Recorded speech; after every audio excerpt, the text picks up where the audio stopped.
say still the number of young people, especially African Americans, being diagnosed is actually increasing.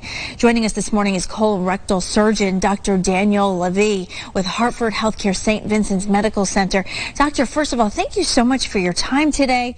It is really disturbing to hear that more people are being diagnosed with this. Are you seeing that trend in your practice as well? Thank you very much for having me. It's a pleasure to be here. So because of our enhanced ability to diagnose and treat colorectal cancer, we're actually seeing a decline in the rates of colorectal cancer. However, what we are noticing is a trend of increasing incidence in the younger patients developing cancer.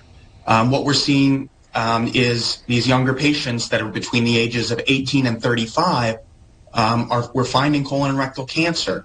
By the year 2030, it's actually predicted to be one of the leading cause of cancer-related deaths in that population.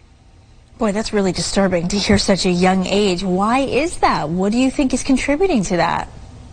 So we're not exactly 100% sure. We're currently doing studies to try and figure that out.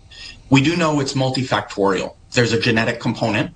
Knowing your family history of first, second, and third degree relatives and whether they have a history of colon and rectal cancer is extremely important in determining your own risk. We know that there's an environmental component, such as a diet low in fiber and high in processed meats may contribute as well.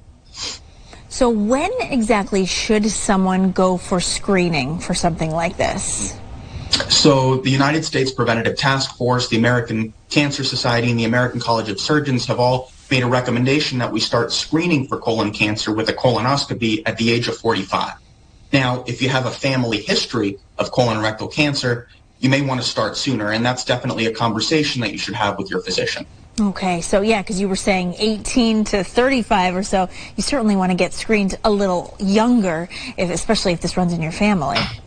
Absolutely. And I want to go back to what we said at the beginning, too, is that it is preventable, which we were just talking about, and highly curable as well, right? There are treatments available if you catch this early, especially.